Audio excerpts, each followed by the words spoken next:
As you know, we have many professionals that have challenges with accomplishing their goals since there is so much to do. And they become overwhelmed and therefore somewhat unproductive.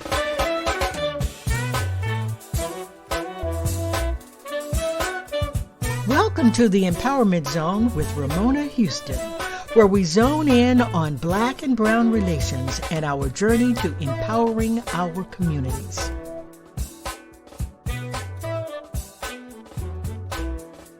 So at the Empowerment Zone, we are all about personal empowerment. So we have a solution for you.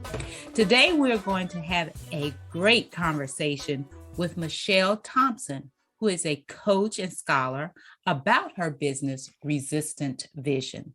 Michelle Dionne Thompson is the founder of Resistant Vision Coaching and Consulting, LLC. Resistant Vision supports women in law and academia to build sustainable work habits for long-term professional success. Michelle works with clients to marry their purpose, and you know I'm all about purpose, with their expertise and communities. This includes helping clients build their particular writing practice, editing support, as well as developing personalized work strategies using transformational coaching that helps clients identify their priorities, strengths, obstacles, and harness what works best for professional development. You can learn more about Michelle at resistantvision.com. And this is Michelle's second appearance on the Empowerment Zone. She was one of that first 100. And so we are so happy to have her back. Welcome, Michelle. Thank you and congratulations. And I'm delighted to be one of the second 100. Great to hear. So you got to be a part of that second 100 celebration too. Exactly. Always. Well, I'm so glad. Thank you for being a part of that first 100. I am really excited that you got to share this moment with me, especially with the relationship that we have in supporting each other's work and business as a member of a mastermind group that we have. So I'm really excited that you share this moment with me, the first 100 and the second 100. Well, thank you. And thank you for having me celebrate it with you.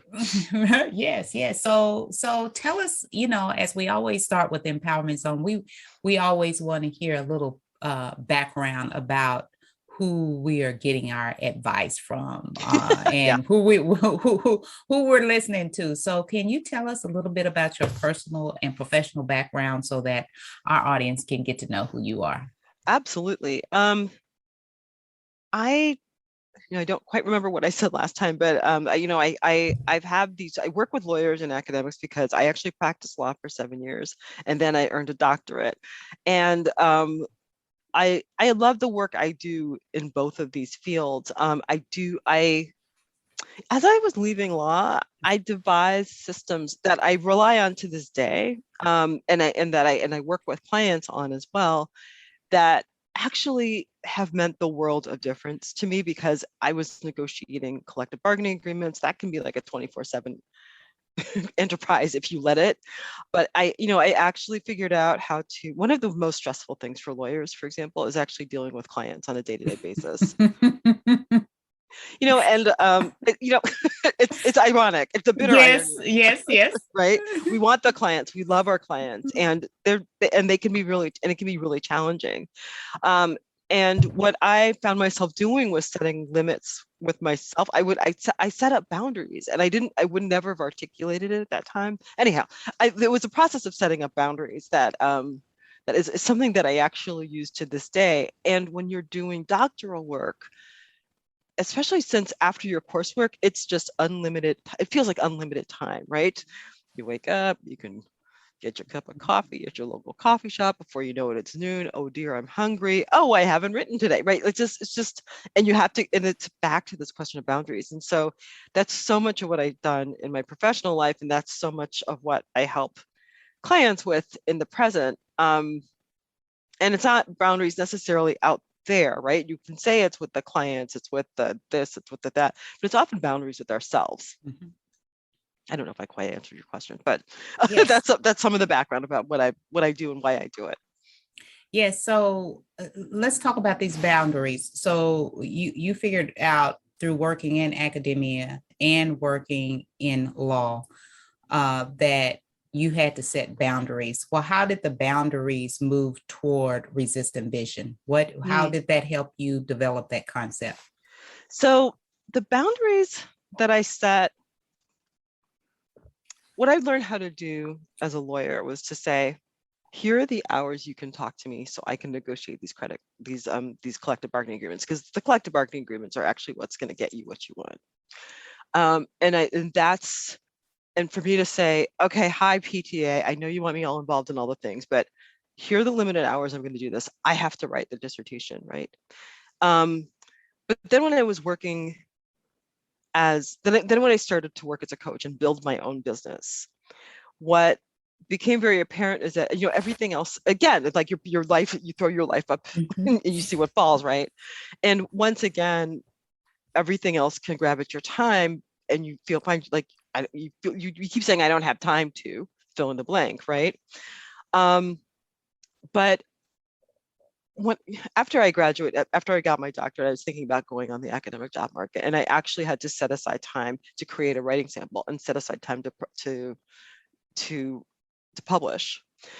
And I picked up Wendy Laura Belcher's Writing Your Journal article in 12 weeks. I was looking up at the book. It's like right there on my bookshelf. And it was very clear that I had to, again, set boundaries with my time. It's like, okay, I have to teach at this time. I have to get up at 5 a.m. I don't give a damn what happens. I don't care who's like, what are you doing? That none of that actually matters. That was a boundary I set with myself. I get up, I write from 5 to 6:30, end of the discussion every single day. That was a boundary that I set with myself. And I was working on converting the dissertation into articles and eventually a monograph. It was that work with my academic research that kind of led me to resistant vision. So true story. My mom died of Alzheimer's last year, but at the time, must have been 6-7 years ago, 4 or 5 years ago. I was visiting her in Chicago, and she was in assisted living. And, my mom would crash in the afternoon. She would just that was nap time for her, and she would nap for a couple hours. And I often get like downloads of information. It's like something like very quietly in me says, go get your journal and get a pen. I went, got my journal, got a pen, and I just started writing. And what I was writing was resistant vision. What it came, and I wrote the following. What this is coming from was the people I studied. My scholarly work is about the descendants of Maroons in Jamaica. And what Jamaica tried to do in the late 19th century was to divest them of Maroon status and assimilate them into the rest of the Black population so they could take their labor, right? Because that's what we're about in the Western Hemisphere. How do I take your labor? And they said no, and they didn't necessarily say no in big grand ways, but no was the answer. That's why you have Maroon communities to this day. And what became very clear to me, especially as journaling, is that Maroons. Let me also pair this with the political atmosphere in the United States has been second to none over the last 4 to 8 years, right?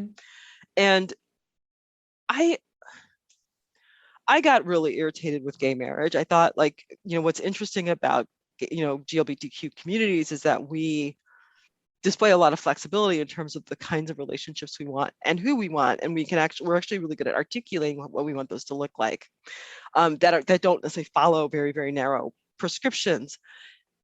And then to say that our liberation's all in like the oldest institution on earth, marriage, that initiates in the possession of women, that's really bizarre.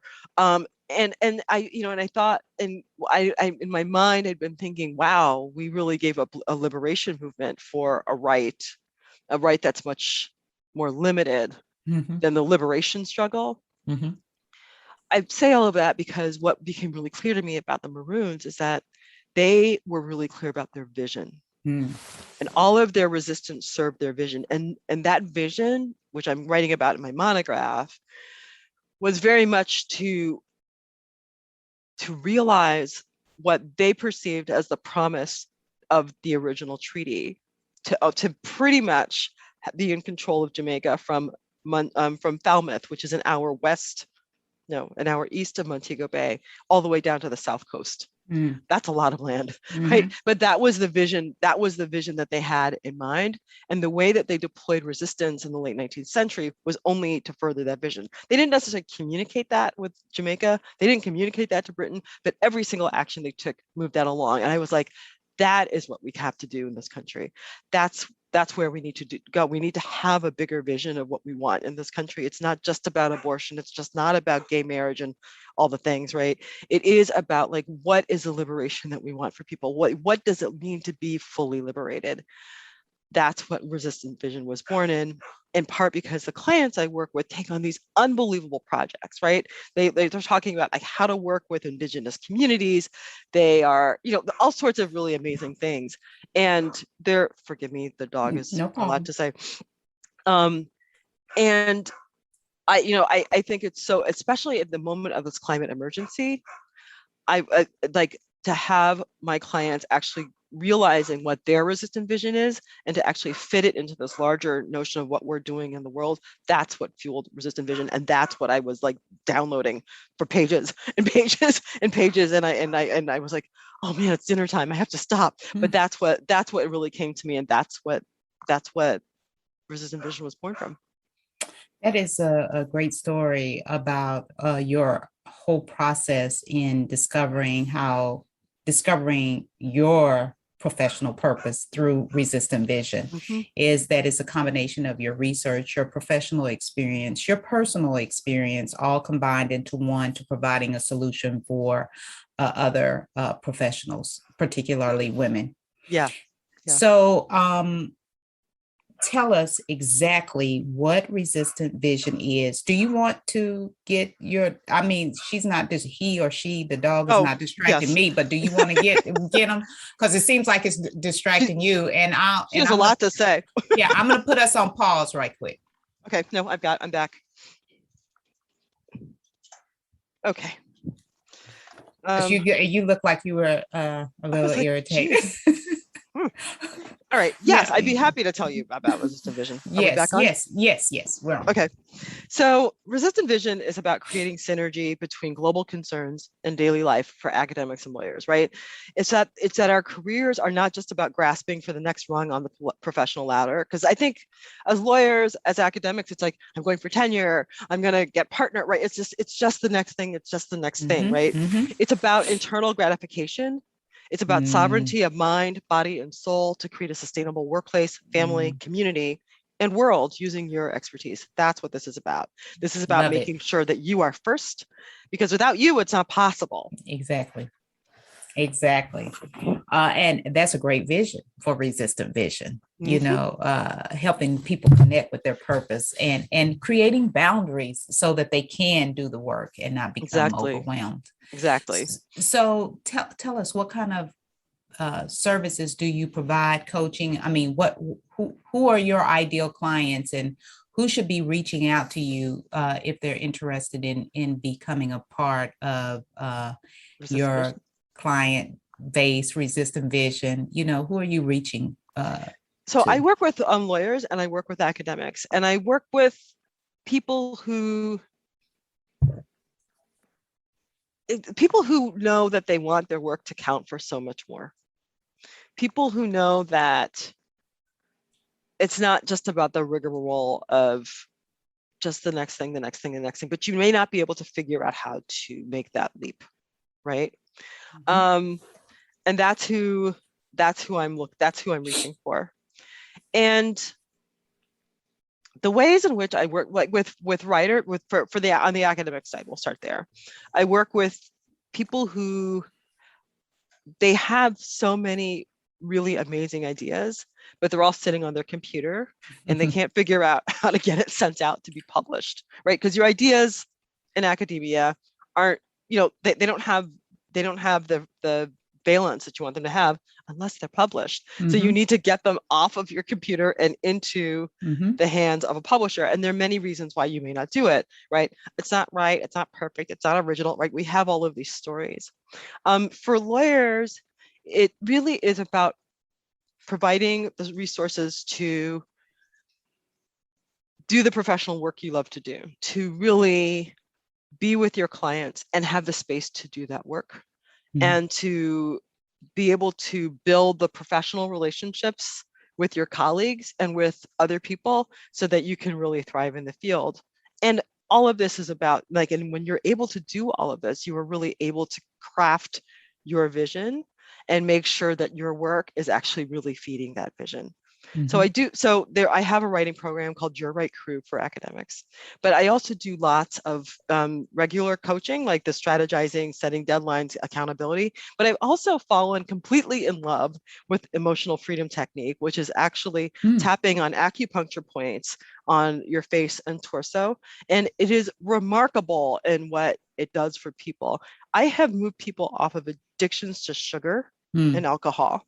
I have removed physical pain that is a manifestation of anxiety out of people's bodies. I've helped them heal from major accidents.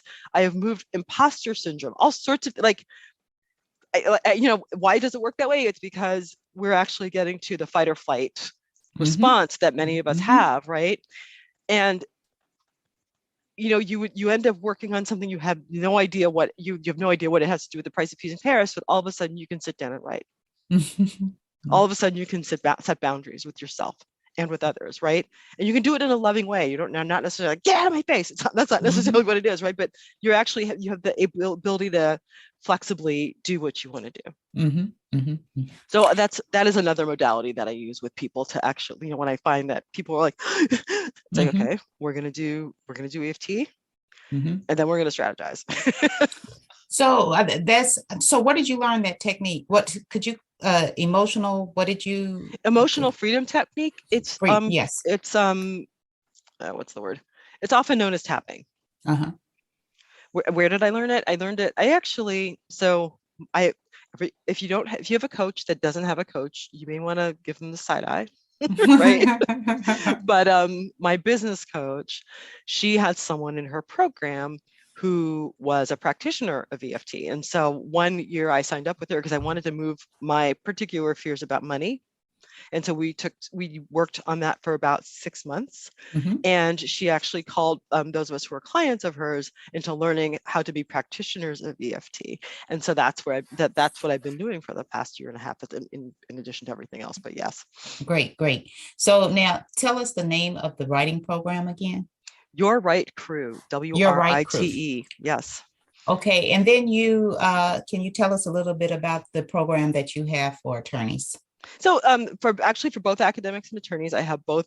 I call it hybrid coaching because I bring the techniques to EFT to everything because it's that effective. But I also have a straight EFT program where we can take a deep dive, a gentle deep dive into the foundational things that keep you from setting boundaries, working well with clients, imposter syndrome, all of perfectionism, right?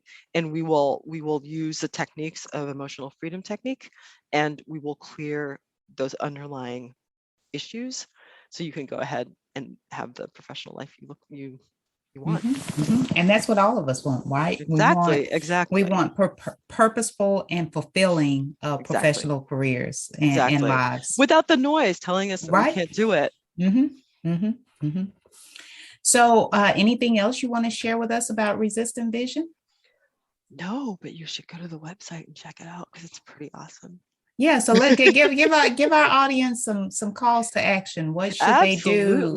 So if you're a lawyer or an academic who's interested in making sure that you have a career about internal gratification, it's not dragged about, it's not, you're not responding to everybody's whims, and to have that sovereignty of mind, body, and soul, you should hop on over to resistantvision.com, or Resistant Vision, all one word.com, and check out what I have there. You can lawyers, you can go to your own rabbit hole, and academics, you can go to your rabbit hole, and you can find the offerings I have for both of you there.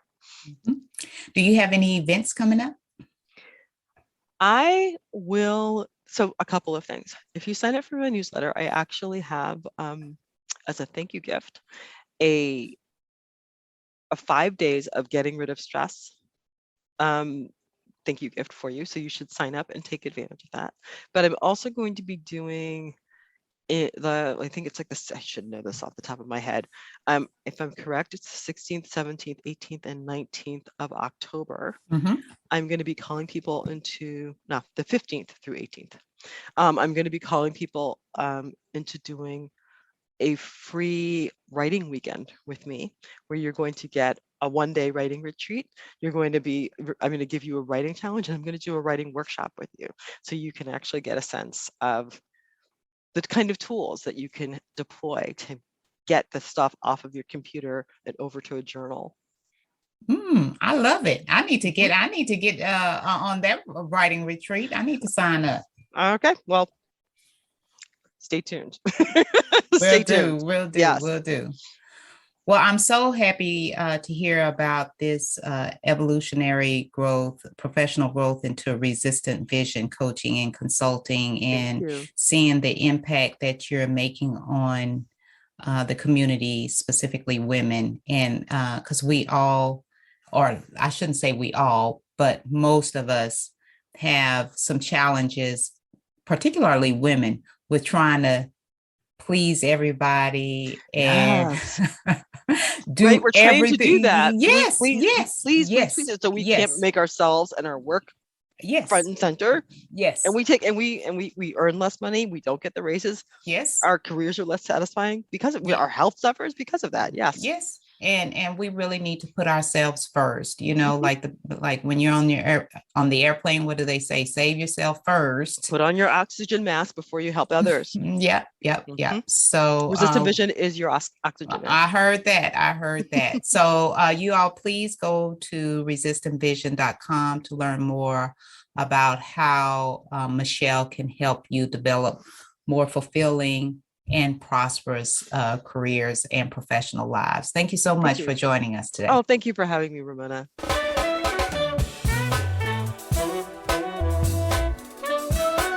So now we're in our college strategy portion of our interview. And Michelle, you must tell us what school or schools did you attend? What were your majors and degrees? And then lastly, what is that strategy you would give students to be successful in college?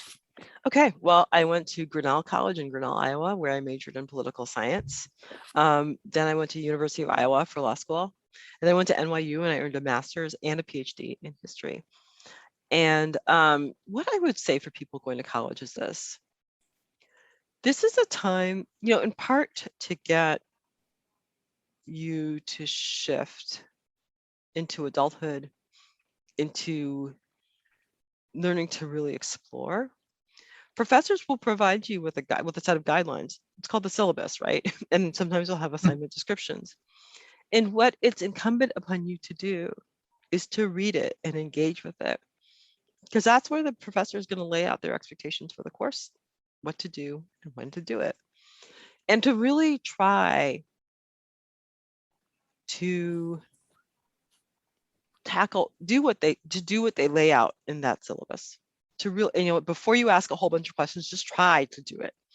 You ask the questions as you try and make sense of it, but don't ask the questions just because you're scared of what's happening. You're going to be given a lot of autonomy that you haven't had in high school. Don't be afraid of that. Embrace it, walk into it, because you may end up in a job where you don't have that autonomy, right? This is your time to step into it and really love it and take it in and drink it in. It's because it's exhilarating, and it may open up things for you that you didn't know you'd want to do before. That's great. And as a former college professor, I totally agree with you, but you're talking like an attorney as well. That is your contract.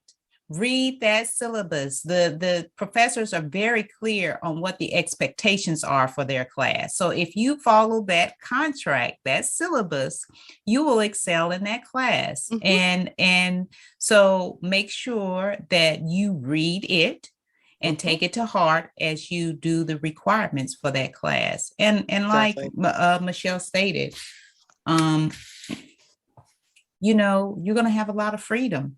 And don't be afraid to embrace that freedom in college to do and learn everything you want to do and learn. All right. Well, thank you so much, Michelle Thompson, for joining us on the Empowerment Zone. Can't wait to have you back here. Always welcome, as always. Thank you. Thank you. And congratulations. Thank you. Appreciate it. A special thank you to the incredible team of the Empowerment Zone. Terry Gully, theme song. NADWorks, digital support, and of course, our featured guest. If you enjoyed my podcast, please subscribe. We are on all of your favorite podcast platforms. Be sure to rate us on Apple Podcasts too. Thank you for your continued support.